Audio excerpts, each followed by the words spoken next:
kelebihan dan kekurangan membuka warung sembako di rumah. Yang namanya berjualan sembako itu sebenarnya pemirsa bisa dilakukan di mana aja, ya, ibaratnya tempatnya juga tidak terbatas. Jadi ini bisa dilakukan di mana sesuai dengan berapa budget yang kita punya.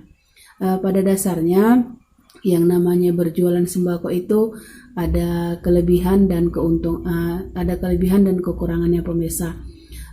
Yang pertama ini kelebihan berjualan di warung, yaitu yang pertama menghemat waktu, menghemat tenaga, tidak namanya membutuhkan transportasi, dan juga menghemat namanya biaya sewa.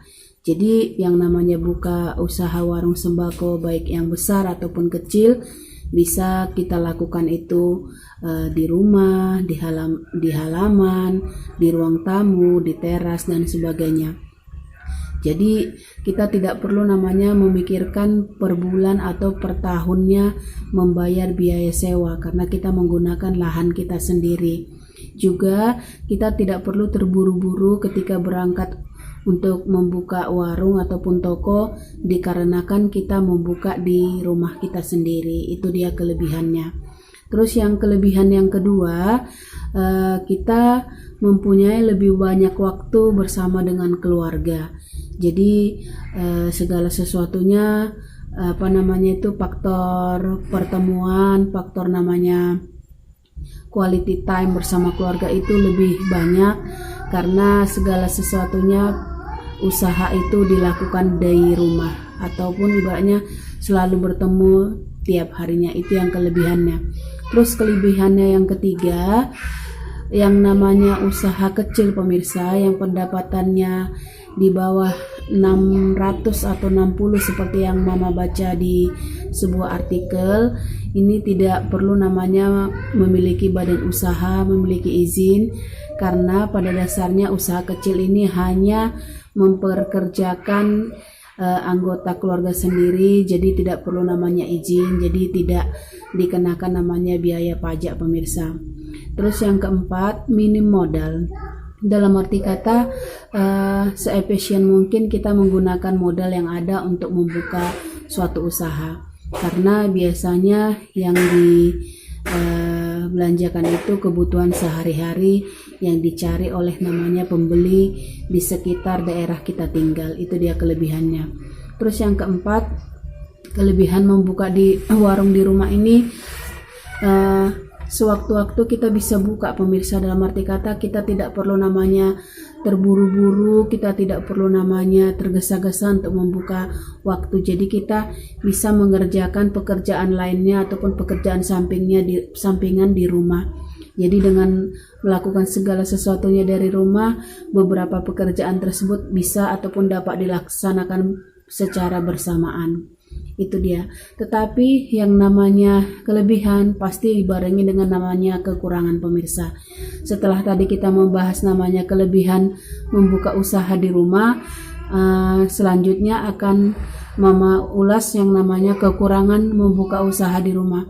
Adapun kekurangan membuka usaha di rumah itu yang pertama, minim namanya sosialisasi, karena kita hanya berkutat dengan namanya waktu di rumah. Jadi kita untuk namanya bertemu dengan orang banyak itu dalam arti kata kita namanya bersosialisasi dengan tetangga, orang-orang di sekitar ataupun mungkin di tempat yang jauh dari tempat kita tinggal itu kurang sekali, karena kita mungkin menghabiskan waktu kita dari pagi sampai malam hanya di rumah.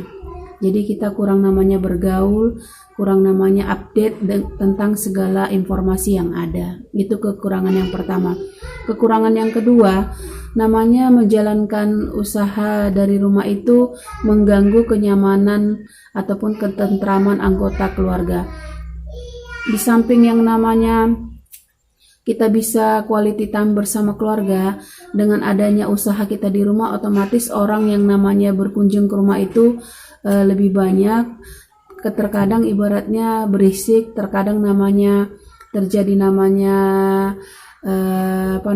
banyak keributan, dalam arti kata warungnya ramai, tokonya ramai, jadi jadwal namanya istirahat salah satu anggota keluarga kita itu terganggu. Kita tidak bisa pungkiri bahwasanya dengan adanya pembeli yang ramai, pembeli yang selalu berdatangan ke rumah, mengganggu namanya ketentraman anggota keluarga. Itu yang kedua.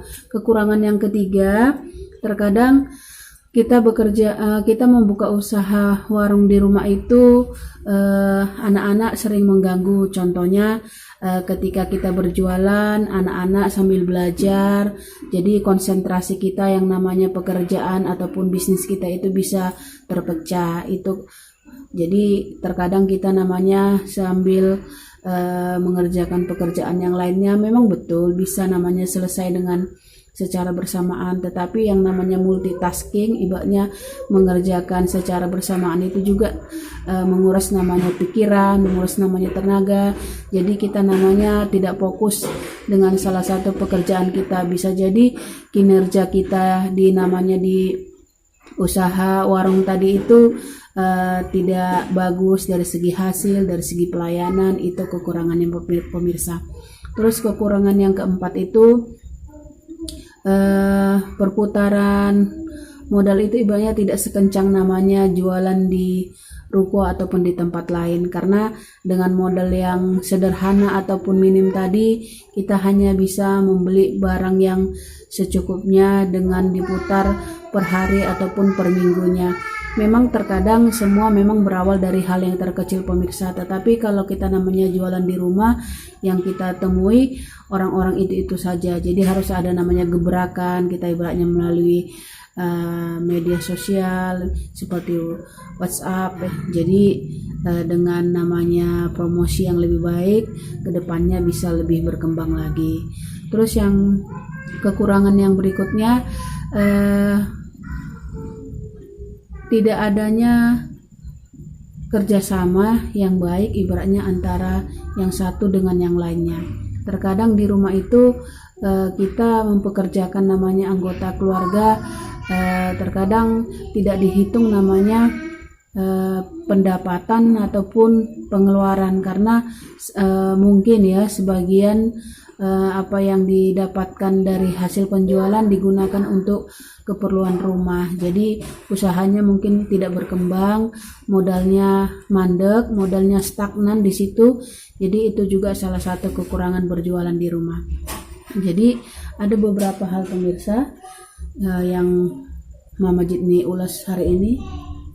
Semoga untuk vlog yang selanjutnya Mama Jidni akan bahas tentang kelebihan dan kekurangan berjualan di ruko ataupun kios di tepi jalan. Sampai jumpa vlog-vlog Mama Jidni selanjutnya.